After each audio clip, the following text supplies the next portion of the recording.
E aí, tudo tranquilo, Vinícius Cardoso do Mundo dos Bancos para mais um vídeo.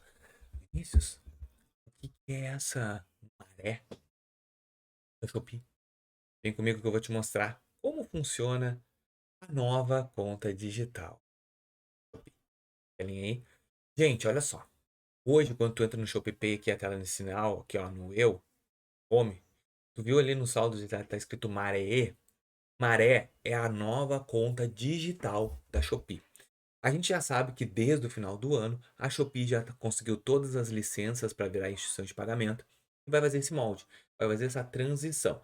Ela vai deixar de ser apenas uma agregadora de pagamento dentro da plataforma para virar uma conta digital. E ela vai separar a conta digital do marketplace da Shopee. E ela fez isso utilizando o Maré. Ah, Vinícius, mas continua aqui. Continua. Não quer dizer que vai permanecer. Eu creio, e isso é uma informação que eu sinto e percebendo os concorrentes que ela vai tirar.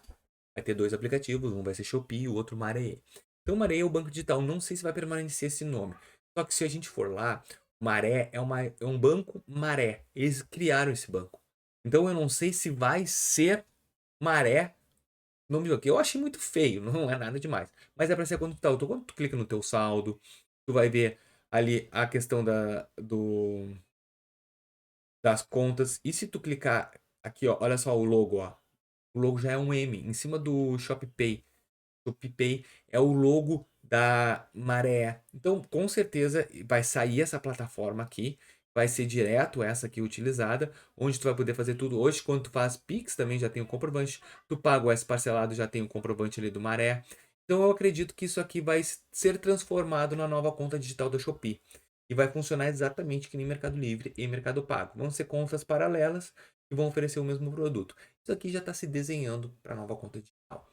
Onde o Shopee, e eu espero, vai entregar mais cartões de crédito, vai entregar benefícios e outros produtos que vão ser altamente relevantes no mercado. Então, se tu desejas ter essa conta aguda, comece a trabalhar bastante com o Shopee, faz o Pen Finance inteligente, usa, utiliza, faz Pix. Aos poucos, que isso aqui vai te trazer bastante benefício no.